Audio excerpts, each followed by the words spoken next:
और अपनी बाइबल को उठा के कहो कि ये मेरे शुद्ध रहने का आधार है। इसी के द्वारा परमेश्वर मुझसे बात करता है, मैं इसी के द्वारा छुड़ाया जाता हूं। यही मेरा आधार है, इसके बिना मैं कुछ नहीं हूं। अपने हाथों को उठा के कहो, आज जो कुछ मैं सुनने जा रहा हूं ये मेरे लिए है, ये मेरे लिए है। मैं कभी भी सेम नहीं हूं। इन वचनों को सुनने के बाद प्रभु यीशु मसीह के सामर्थी नाम में हम मांगते हैं, आमीन। ऊंचा ये आशीष हमारी है चर्च। याकूब 1 अध्याय उसकी 2 से 8 आयत को हम पढ़ेंगे। मैं 1 2 3 बोलूंगा, हम सब लोग मिलकर पढ़ेंगे। इंग्लिश में जेम्स चैप्टर 1 वर्स 2 to 8। याकूब 1 उसकी 2 से 8 आयत। जब मैं 3 बोलूंगा हम सब लोग इकट्ठा पढ़ेंगे, क्योंकि ये परमेश्वर की आवाज है आपके लिए। 1 2 3। हे मेरे भाइयों, जब तुम नाना प्रकार की परीक्षाओं में पड़ो तो इसको पूरे आनंद की बात समझो, ये जानकर कि तुम्हारे विश्वास के परखे जाने से धीरज उत्पन्न होता है। पर धीरज को अपना पूरा काम करने दो कि तुम पूरे सिद्ध हो जाओ, पूरे और सिद्ध हो जाओ, और तुम में किसी बात की घटी ना रहे। अपने पड़ोसी को कहो, जब तुम नाना प्रकार की परीक्षाओं में पढ़ो। फिर से कहो अपने पड़ोसी को। तो वचन कहता है पार्टी करनी है। ऐसे ही लिखा है ना, कहता जब तुम नाना प्रकार की परीक्षाओं में पढ़ो, कहता पूरे आनंद की बात समझो। आप पूरा आनंद कब मनाते हो? मेरे मुंडे दा ब्याह जी, पूरा आनंद चल रहा है कर। मेरी बेटी की शादी है, फुल आनंद मनाएंगे।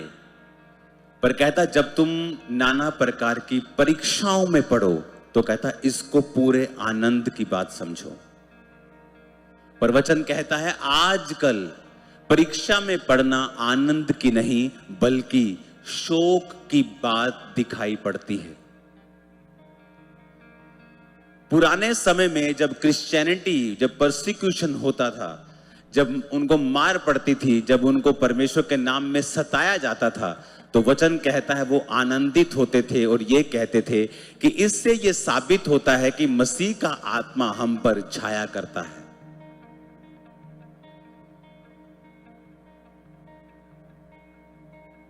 आप 2 कंडीशन में हैं अभी।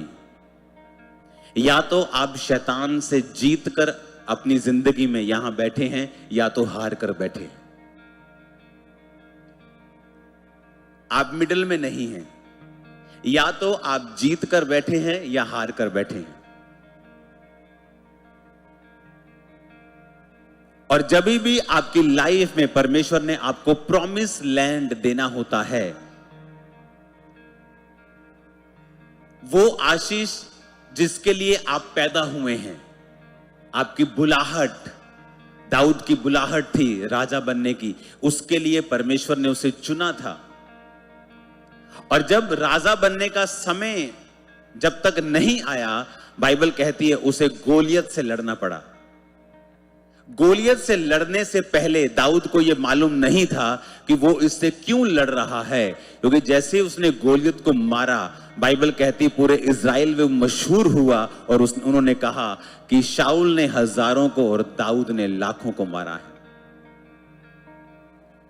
दाऊद का गोलियत को मारना एंट्री पॉइंट था, जहां से उसने अपनी बुलाहट के पूरा होने की शुरुआत की।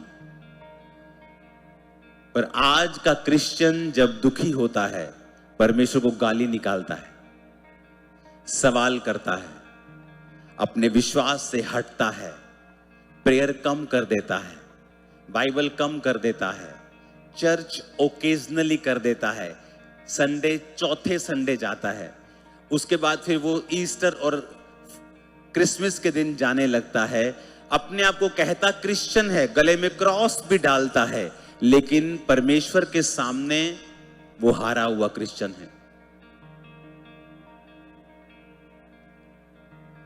अगर आपको वो पाना है जिसके लिए परमेश्वर ने आपको पैदा किया है, आपको शैतान को हराना पड़ेगा। बिना अनॉइंटिंग के आप उसको हरा नहीं सकते। इसीलिए जब आपकी लाइफ पे परीक्षा आती है, वो दो चीजें करती है। या तो आप परमेश्वर से हट जाते हैं, आपकी लाइफ आपको मुश्किल लगने लगती है, या तो उस परीक्षा में आप परमेश्वर को खोजना शुरू करते हैं, आप अपनी लाइफ में से कमियों को निकालना शुरू करते हैं, और वो चीज आपकी लाइफ में अनॉइंटिंग को पैदा करना शुरू करती है। जब तक आप बादाम को पीसेंगे नहीं, उसका तेल नहीं निकलेगा। बादाम कंफर्टेबल पड़ा है तो पड़ा है, लेकिन अगर उसका तेल हमें चाहिए तो उसको पीसना पड़ेगा। इसलिए जीसस क्राइस्ट ने जिस बाग में आखिरी रात प्रार्थना की थी, गतसमनी के बाग में, उसका मतलब है ऑयल क्रश। यानी ऑयल को क्रश करने वाली जो मशीन होती, जो प्रोसेस होता है, उसके साथ परमेश्वर ने गतसमनी को कंपेयर किया है। बिना अनॉइंटिंग आप शैतान को नहीं हरा सकते हैं। आपको वर्ड चाहिए, आपको अनॉइंटिंग चाहिए।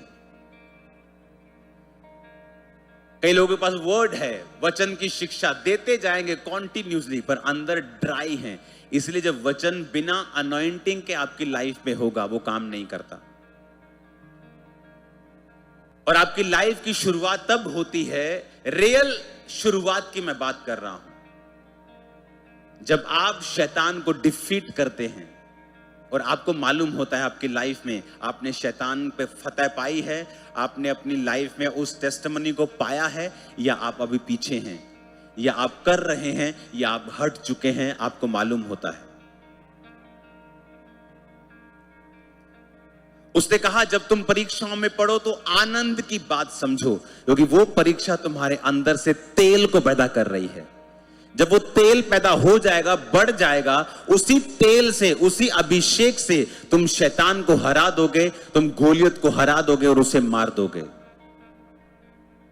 तो अब परीक्षा आनंद की बात होनी चाहिए या दुखी होने की बात होनी चाहिए? अगर तो हम परीक्षा को आनंद की बात समझेंगे तो हम उस परीक्षा में परमेश्वर को खोजेंगे कि प्रभु मेरी लाइफ में ये क्यों हो रहा है, आप क्या चाहते हैं मैं करूं। फिर आप अपने प्रार्थना के जीवन को देखते हैं, आप अच्छी संगतियों में जाना शुरू करते हैं कि परमेश्वर की आपको ज्यादा से ज्यादा नॉलेज हो और आपको परमेश्वर के बारे में ज्यादा मालूम हो, ताकि अभिषेक आपकी लाइफ के ऊपर आए, क्योंकि उसी अभिषेक से हर एक बंधन टूटेगा। शैतान क्यों नफरत करता है अभिषेक से? क्योंकि वो भी अभिषेक था और है। परमेश्वर ने उससे अभिषेक खत्म नहीं किया।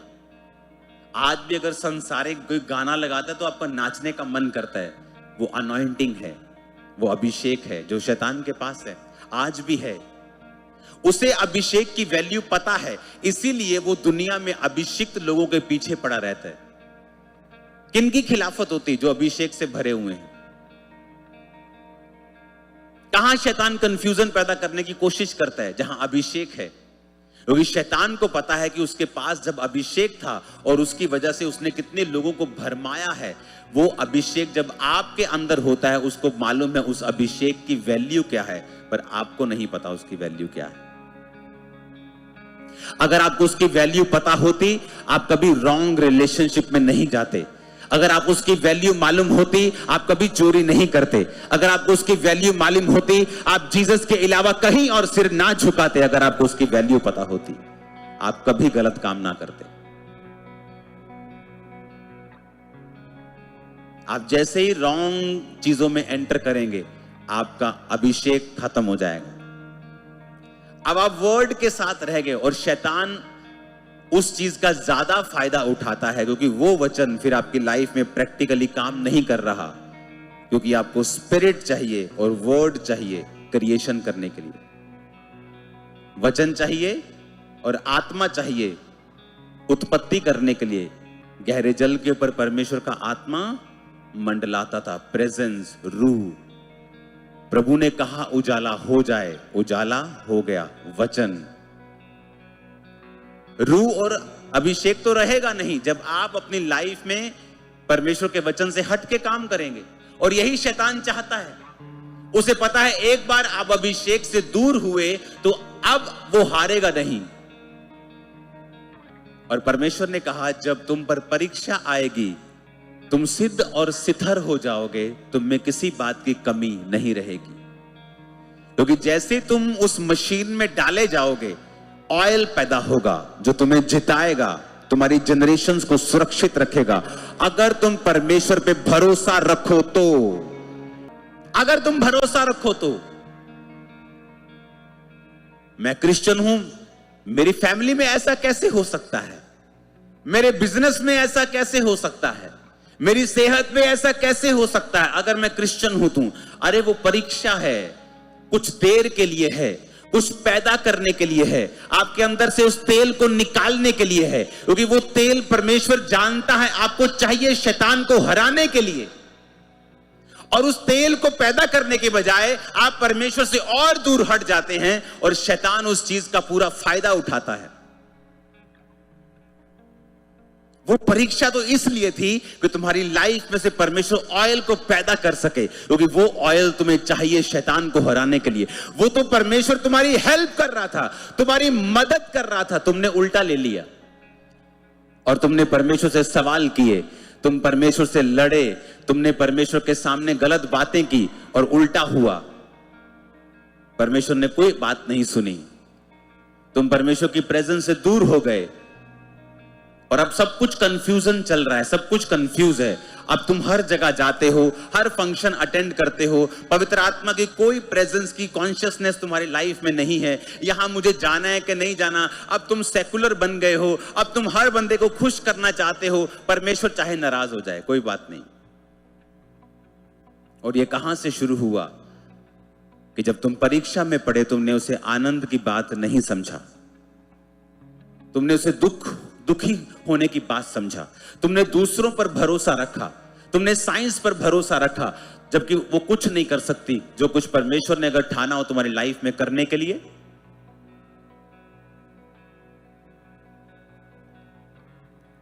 चर्च में एक आप टेस्टिमनी आप सुनते हैं, एक मिसकैरेज हुआ, 2 हुए, 3 हुए, 4 हुए, 9 मिसकैरेजेस हुए।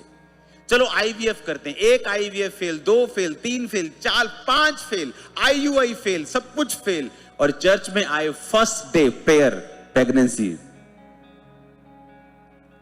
That's it. क्या हो गया अब साइंस कहां गई? परमेश्वर ने कहा मैं कुछ चीजें करता हूं ताकि तुम्हें यह मालूम हो सके कि ये मैंने किया है, तुम्हारी लाइफ में ये मिरेकल मैंने किया है।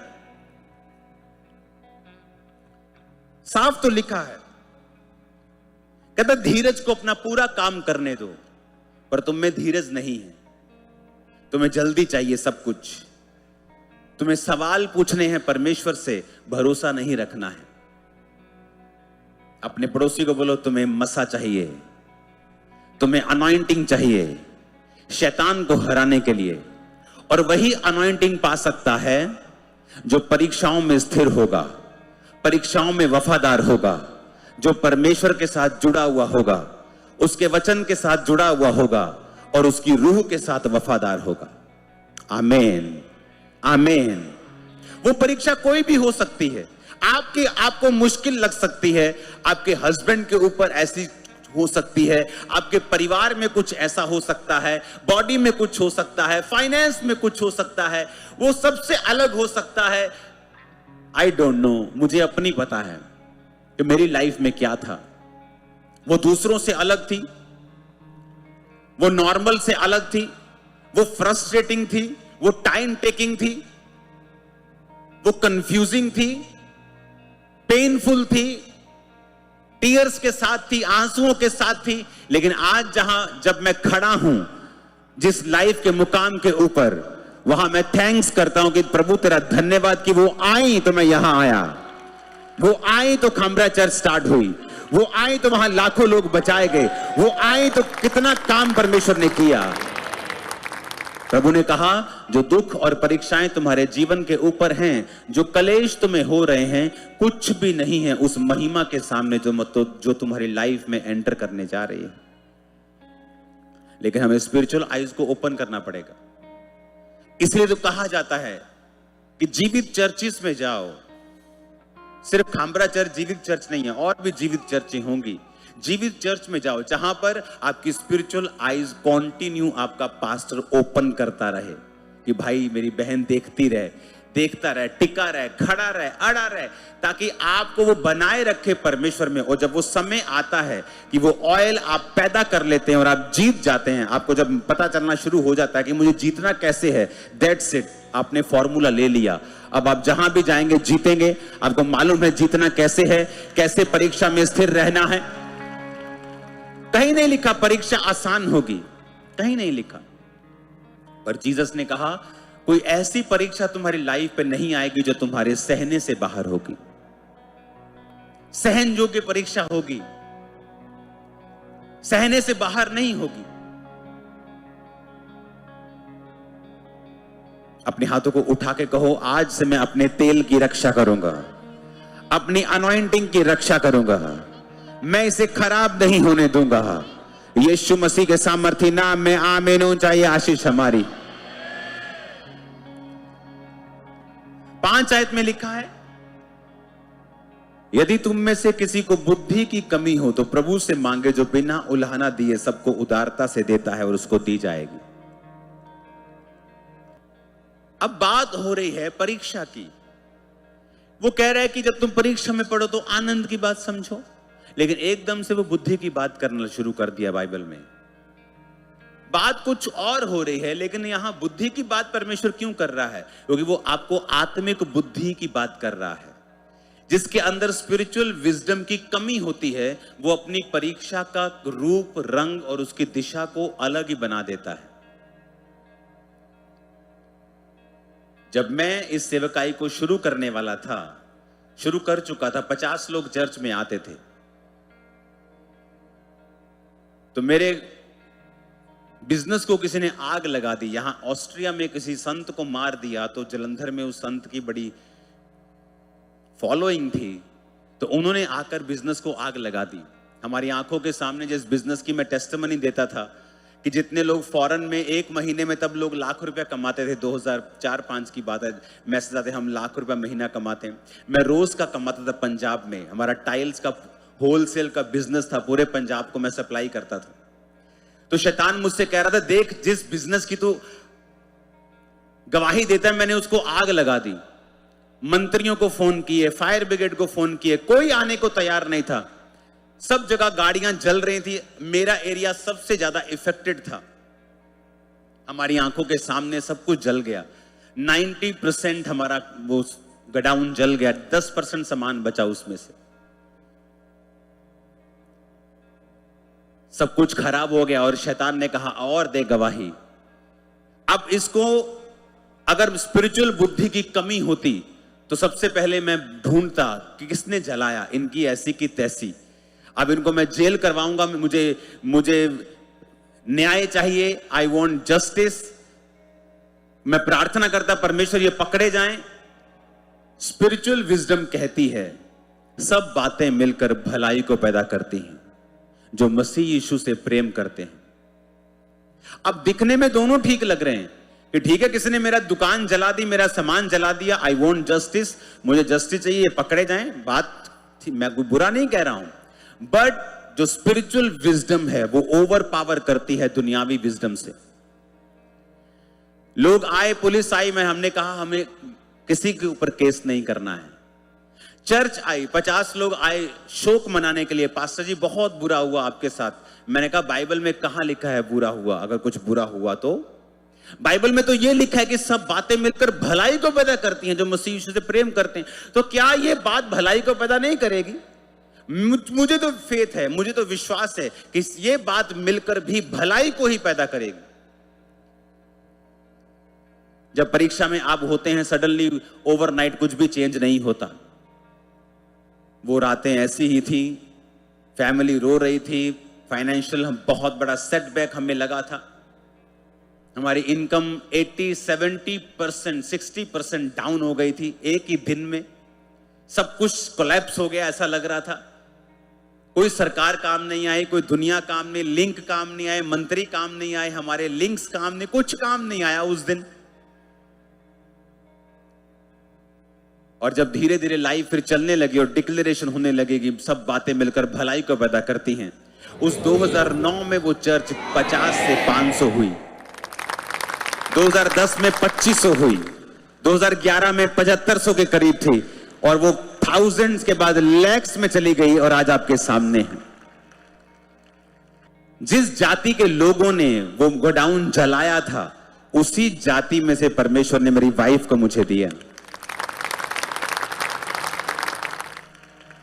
आज मैं 200 चर्चेस संभाल नहीं सकता, ये संभाल सकती है। मैं प्रीच कर सकता हूं, प्रेयर कर सकता हूं, प्रोटोकॉल बना सकता हूं, आत्मिक इंस्ट्रक्शंस दे सकता हूं, सेवा कर सकता हूं, एडमिनिस्ट्रेशन में नहीं कर सकता हूं। आप ब्लेस्ड है अगर आपकी वाइफ का स्वभाव आपसे अलग है। ये कर्स नहीं है, ये ब्लेसिंग है। आपको मालूम, ये ब्लेसिंग है। अगर आपकी वाइफ का स्वभाव आपसे अलग है, ये ब्लेसिंग है। आप इसे कर्स लेते हैं कि मेरी साडा स्वभाव नहीं रलदा। अगर मेरे जैसी मेरी वाइफ होती तो फिर हम इतना ग्रो नहीं करते, क्योंकि मैं भी वही करता, वो भी वही करती। हम 1 घंटा 2 घंटे करते, हम 3 घंटे करते, लेकिन करते वही। लेकिन जो मैं नहीं कर सकता मेरी वाइफ करती है, जो वो नहीं कर सकती प्रभु ने मुझे दिया है, क्योंकि मुझे वो दिखा जो लोगों को नहीं दिखा। अगर मैं उनसे लड़ता, उनसे नफरत करता, उन पे केस करता, कड़वा रहता, शायद ये आज मेरी लाइफ में ना होता। वो जेल में होते, 100% होते। कोई 2 साल में बाहर आता, कोई 7 साल में बाहर आता, लेकिन मुझे क्या मिलता? आप मेरी बात समझ रहे कि नहीं? आपको अपनी लाइफ की परीक्षा के पीछे के स्पिरिचुअल रीजन को समझना है और उसे दुनियावी तरीके से हल करने की कोशिश नहीं करनी है। आपको चर्चिस में जाना है, जीवी चर्च में आपको प्रार्थना करनी है, बाइबल के साथ जुड़े रहना है, आत्मा के साथ लगे रहना है, प्रभु को बोलते रहना है कि परमेश्वर बताएं आपकी मर्जी क्या है, इस परीक्षा में मैं क्या करूं। इसलिए उसने कहा अगर तेरे पास बुद्धि की कमी है तो। अब बुद्धि की बात क्यों आ गई परीक्षा में? क्योंकि बुद्धिमान लोग ही परीक्षा में खरे निकलते हैं। और कौन से बुद्धिमान? जो वचन में बुद्धिमान है, जो जानते हैं कि वचन में क्या लिखा हुआ है, हमें वही फॉलो करना है। हालेलुया। आज वो सारे लोग जो क्रिश्चियन नहीं हैं पर उस जाति के हैं, मेरी इज्जत करते हैं, ऑनर करते हैं, चाहे वो दिल्ली में रह रहे हो, चाहे वो पंजाब में रह रहे हो। कितने मेरी बात को समझ रहे हैं? क्योंकि मैंने देखा अपनी प्रॉब्लम के पीछे के परमेश्वर के कारण को देखा, उसके हाथ को देखा, उसके मकसद को देखा, बाइबल में जुड़ा रहा। मुश्किल था, हां था, पेनफुल था। तब मेरी फैमिली क्रिश्चियन नहीं थी। 2004 में मैंने बपतिस्मा लिया था, मेरे भाई ने मेरे साथ बपतिस्मा लिया था। 3-4 महीने के अंदर मेरा भाई बैकस्लाइड हो गया था, मैं रह गया था सिर्फ चर्च जाने वाला। 2009 वो पीक समय था, पीक, जब ना तो मेरे जीवन के ऊपर कोई बड़ा कोई ऐसा खतरनाक सा कोई परमेश्वर का हाथ नजर आने वाला हाथ था कि लोग बोलते वाओ, मेरी फैमिली बोले वाओ। 50 लोग थे, उसी घर में मैं चर्च लगाता था। और वही घर पे आग लगा देना और सामने के गोडाउन को आग लगा देना, it was a big challenge.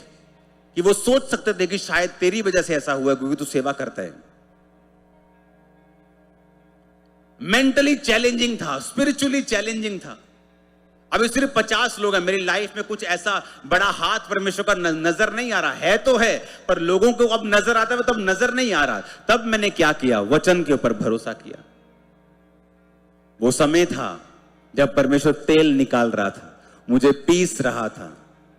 लोगों को लगता था कि ये पिस रहा है, लेकिन वो तेल निकल रहा था। और उस ऑयल ने फिर मुझे जिताया है एक के बाद एक फाइट जीत कर मैं यहां पे आया हूं। हालेलुया। शैतान ने ट्राई नहीं किया क्या ऑयल खराब करने के लिए? बाइबल कहती है थोड़ी सी मूर्खता बुद्धि और प्रतिष्ठा को घटा देती है। बाइबल कहती है मरी हुई मक्खियों के कारण गंधी का तेल भी सड़ने और बसाने लगता है। मरी मक्खियां पाप, गंधी का तेल सुगंधित तेल अभिषेक कि पाप के कारण तेरा सुगंधित तेल भी सड़ने लगता है, उसमें से स्मेल आती है, वो बसाने लगता है। अगर अपनी लाइफ में किसी चीज की रक्षा करनी है तो अपने अभिषेक की करो। वही शैतान उसी के पीछे है। उसे पता है एक बार इसको करप्ट कर दिया, फिर अगर इसके पास वचन है अकेला, ड्राई वर्ड आपकी लाइफ में फिर कुछ नहीं करेगा। अगर परमेश्वर का रूह, उसका मसा आपकी लाइफ में नहीं है तो। अगर आपके लाइफ में परमेश्वर का रूह और मसा है, आप बाइबल नहीं पढ़ते तो भी आप बहुत गलतियां करते हैं। यह बैलेंस में रहना चाहिए। क्या लिखा बाइबल में, फिर से पढ़ेंगे। अगर तेरे पास बुद्धि की कमी है तो प्रभु से मांग। कहता बिना उलाहना दिए वो सबको उदारता से देता है और उसको दी जाएगी, और वो विश्वास से मांगे और कुछ संदेह ना करे। संदेह करने वाला समुद्र की लहर के समान है जो हवा से बहती और उछलती है। ऐसा मनुष्य ना समझे कि मुझे प्रभु से कुछ मिलेगा। यह व्यक्ति दुचित्ता है और अपनी सारी बातों में चंचल है। अब आप देख लो, आपको प्रभु को खुश करना है कि सेकुलर बन के सबको खुश करना है और प्रभु को नाराज करना है? क्योंकि शैतान को पता है आपकी अनॉइंटिंग खराब कैसे करनी है। और एक बार आपकी अनॉइंटिंग पे उसने अटैक किया, आपके तेल को खराब किया, फिर आप जो भी हैं वो आपके नाम की परवाह नहीं करता। चाहे आप किसी प्रेरित के बेटे हैं, चाहे आप किसी बिशप के बेटे हैं, चाहे आप आरसी बिशप के बेटे हैं, फिर वो आपकी परवाह नहीं करता। फिर वो आपको पूरा नचाएगा, जो आपकी लाइफ में करना चाहेगा वो करेगा। आप प्रभु की लाइफ को, मकसद को पूरा नहीं कर पाएंगे। परमेश्वर की लाइफ में जो प्रभु के आपकी जिंदगी में मकसद है, आप उसे कभी पूरा नहीं कर पाएंगे। आपको एक क्रिश्चियन लाइफ जीनी है जो परीक्षाओं में परमेश्वर के साथ वफादार हो। बोलो मैं आनंद की बात समझूंगा। फिर से कहो ऊंची आवाज में, फिर से कहो मैं आनंद की बात समझूंगा। जब परीक्षाएं आएंगी तो मैं आनंद की बात समझूंगा, मैं आनंद मनाऊंगा। फिर से कहो मैं आनंद मनाऊंगी। जब परीक्षाएं आएंगी, जब परीक्षाएं आएंगी मैं आनंद की बात समझूंगा, क्योंकि मेरी परीक्षा से विश्वास पैदा होगा, धीरज पैदा होगा, स्थिरता पैदा होगी, सिद्धता पैदा होगी। यीशु मसीह के सामर्थ्य नाम में आमीन ऊंचा, ये आशीष हमारी है। आमीन ऊंचा, मैंने कहा ये आशीष हमारी है।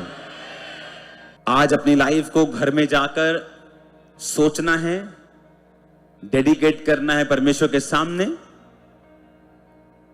और प्रभु से माफी मांगनी कि परमेश्वर परीक्षाओं में मैं तुझसे वफादार नहीं रहा, लेकिन आज से वायदा करता हूं मैं वफादार रहूंगा।